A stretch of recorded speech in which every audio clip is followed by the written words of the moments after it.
Bonjour. Eh oui, c'est moi. Je suis cachée derrière, enfin cachée. Je suis derrière une feuille de chou, deux feuilles de chou kale. Vous allez certainement me dire que vous connaissez le chou kale. Tout le monde maintenant connaît le chou kale, enfin beaucoup de monde connaît le chou kale. Le chou kale c'est un chou ancien, il n'y a rien de très récent, c'est quelque chose qu'on cultivait déjà il y a très longtemps. Et les Américains, toujours eux, les stars américaines, toujours elles, se sont emparées de ce chou un peu particulier, à grandes feuilles vertes. Celles-là sont petites, mais il y en a des grandes comme ça. Il y en a de toutes les couleurs, du violet, des couleurs, des verts plus clairs, des verts plus foncés. Et se sont emparées du phénomène chou kale parce qu'on a découvert que le chou kale était fait partie des super aliments. Donc les super aliments sont ces aliments qui sont plein d'antioxydants.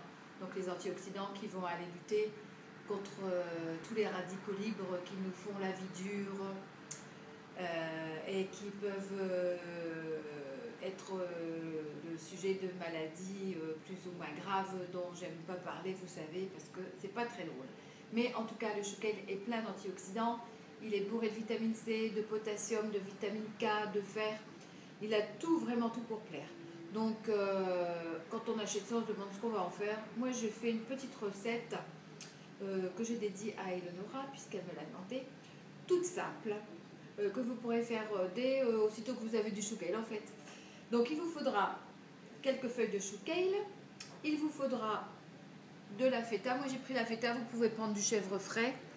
Il vous faudra du citron, une tomate ou deux ou trois, de l'ail, du gingembre, moi j'ai mis des cranberries et des baies de goji. Vous pouvez mettre des raisins secs, vous pouvez mettre des abricots secs, vous pouvez mettre des ananas secs, enfin tout ce qui est passé comme ça, tout ce qui est fruits secs, c'est aussi bourré de vitamines et de minéraux. Donc allez-y, vous gênez pas, hein, ça fait pas grossir, c'est juste très sucré parce que en fait c'est passé dans un déshydrateur et que bon voilà, ça a concentré les goûts, mais c'est pas hyper calorique, vous inquiétez pas.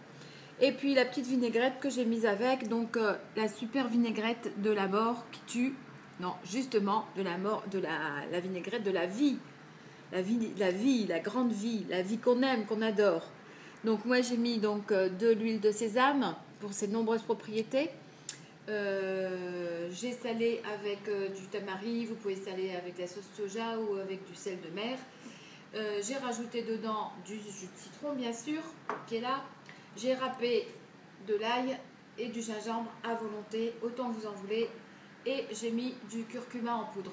Là, on dit souvent que le curcuma, il faut du poivre pour qu'il soit vraiment au top de ce qu'il peut donner. Mais le gingembre aussi fait l'affaire. Donc, ou vous mettez du poivre ou vous mettez du gingembre. Et vous pouvez mettre les deux, bien entendu. Donc, les feuilles de chou kale, vous ne gardez pas la tige du milieu parce qu'elle est très dure. Donc, vous les filochez comme ça. Voilà, ces petites feuilles-là, vous les rincez bien parce que souvent il reste des petites choses, comme elles sont un peu biscornues. Vous les rincez bien, vous les gardez au tel quel. Moi je les coupe en petits morceaux parce que c'est un peu dur quand même dans la bouche. Donc vous les coupez en petits morceaux. Voilà, c'est tout. Vous mettez ça dans un saladier. Vous coupez votre feta, vous émiettez votre petit chèvre. Vous coupez vos dés de votre tomate en dés. Et puis vous arrosez, vous mettez bien sûr tout votre petit monde. Vous pouvez mettre des noix, vous pouvez mettre des noisettes, vous pouvez mettre des amandes. Voilà, tout ce qui est bon pour la santé, tout ce qui est bon pour le cœur, tout ce qui est bon pour vous donner de l'énergie, vous pouvez le mettre. Donc vous mettez tout ça, regardez si c'est pas joli. Vous mettez votre petite vinaigrette par-dessus. Voilà. Super. Voilà, vous laissez un tout petit peu tout ce petit monde se mélanger. Les graines germées, indispensables. Vous savez combien les graines germées, c'est plein d'enzymes. Notre corps est plein d'enzymes quand on est. Et au fur et à mesure du temps qui passe, on en a de moins en moins. Donc il faut lui en donner au corps des enzymes, il faut lui en donner. et les graines germées sont pleines d'enzymes. Donc les graines germées, vous pouvez ou les acheter en petites barquettes dans les magasins bio, ou alors vous les faites vous-même, vous regardez sur internet. Il n'y a rien de plus simple que de faire des graines germées, franchement, et c'est hyper bon. Donc vous mettez des graines germées ou vous n'en mettez pas, vous faites ce que vous voulez. Et puis au moment de passer à table, vous remuez tout ça et vous allez avoir une salade super santé à la Sharon Stone ou à la... qui ça encore Gwyneth Paltrow. À la Gwyneth Paltrow, elle adore le chou kale. Donc vous allez vous faire une santé en or avec ce genre de salade. Vous n'êtes pas obligé de mettre de fromage. Moi personnellement, je n'en mets pas forcément, mais c'est vrai que pour la petite famille, ça peut être sympa. Voilà, avec ça, une compote, une soupe, enfin ce que vous voulez qui vous fait plaisir. Et à très bientôt pour une nouvelle recette. Bye bye!